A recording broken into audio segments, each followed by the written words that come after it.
Hi, I just wanted to give you a little demo on how I would go about constructing my Toulmin model. And we're going to take a look at it, and I first kind of just want to remind you of what the different parts of the Toulmin model are. Think about something that you see, the grounds, something you've observed either firsthand or secondhand. And what those grounds do is they lead you to some sort of conclusion, what we call the claim.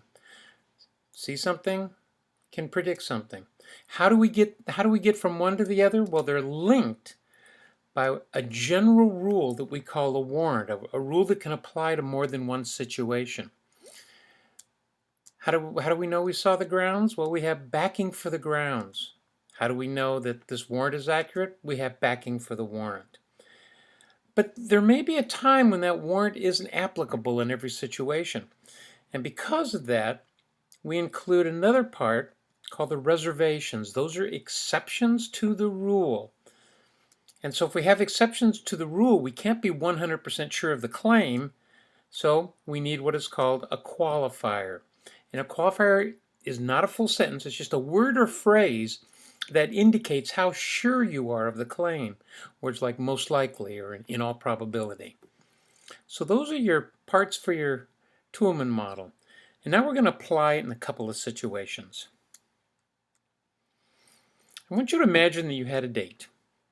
I'll let you think about that. No, imagine you had a date, and after your date, that date didn't text you after 24 hours. What would you think? I'm guessing that you're going to think that that date is not interested in you. How do you know that? Well, you have a general rule about this situation. Whenever a date does not text within 24 hours after a date, the date is not interested in me. Notice that the warrant is really made up of both the grounds and the claim. The first part, whenever a date doesn't text within 24 hours, that date is not interested in me. We don't go beyond that. And we try to make it general so it doesn't apply just to this date, but any date that you might go out with. So, how do we know your date didn't text you after 24 hours? Well, you looked on your phone and no text showed up on your phone. How do you know that whenever a date doesn't text within 24 hours after a date is not interested in me? Well, because of past experiences that you've had. Right now, you're absolutely 100% convinced that the date is not interested in you. But we might have a reservation. What if your date was in the hospital and couldn't text you? Could have happened. I've had someone say that date had better be in a coma, or else they'd better contact me. And because of that, we have a qualifier now. And the qualifier in this case could be, I'm pretty sure. So my date didn't text me after 24 hours, so I'm pretty sure my date is not interested in me. But notice by saying I'm pretty sure, it's not 100%. So what I did here, I started with something I observed, made a conclusion, drew a link to it, and then filled in the rest. But sometimes you can start at the other end. You can start with an actual claim. So let's say you're advocating that Congress should pass a law controlling guns. Well, why do you think that? What has happened? What have you observed to lead you to that conclusion? Well, one thing you might have observed was a mass killing by guns recently in Las Vegas. So because of this mass killing, you think that Congress should pass a law controlling guns. So what links these two? And again, we want to make it a general rule. Anytime an object contributes to mass killings, Congress should pass laws controlling it. Well, guns contributed to mass killings, therefore Congress should pass a law controlling guns.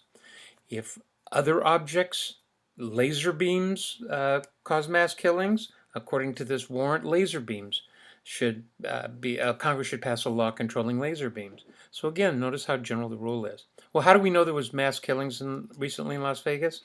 Well, we saw it on the news. And anytime an object contributes to mass killings, Congress should pass laws controlling it. That just might be what you consider common sense. So right now, this is an absolute claim, but are there any exceptions to this rule? Well, some people are going to argue, unless it's unconstitutional. And with that exception, we have to have a qualifier, and that qualifier could be most likely. So now you've seen two ways in which you can easily create your Toulmin model. Either start with the grounds and go to claim, or start with the claim and go to grounds. Then figure out what links the two. What sort of backing do you have, and what exceptions to the rule are there? And how does that create a qualifier? When you've done that, and check this with the actual one that you've written, you should do well on this assignment. A couple of things I want you to remember though. First of all, remember about the warrant. It's a general rule. It applies to more than one situation. It's a combination really of the grounds and the claim. Don't go beyond that. Don't say something like Congress should pass, anytime an object causes mass killings, Congress should pass a law because this is a very bad thing. Because see there, you're adding something to the warrant. You just want the warrant something to link the grounds to the claim. And so therefore, don't add any of those additional ideas. And don't forget about the reservation. It is an exception to the warrant.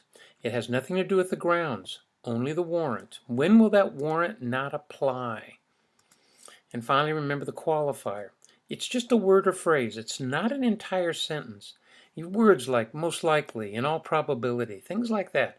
And it just gives us the degree of which we can accept the claim. I hope this helps. I look forward to reading all of your Toulmin models.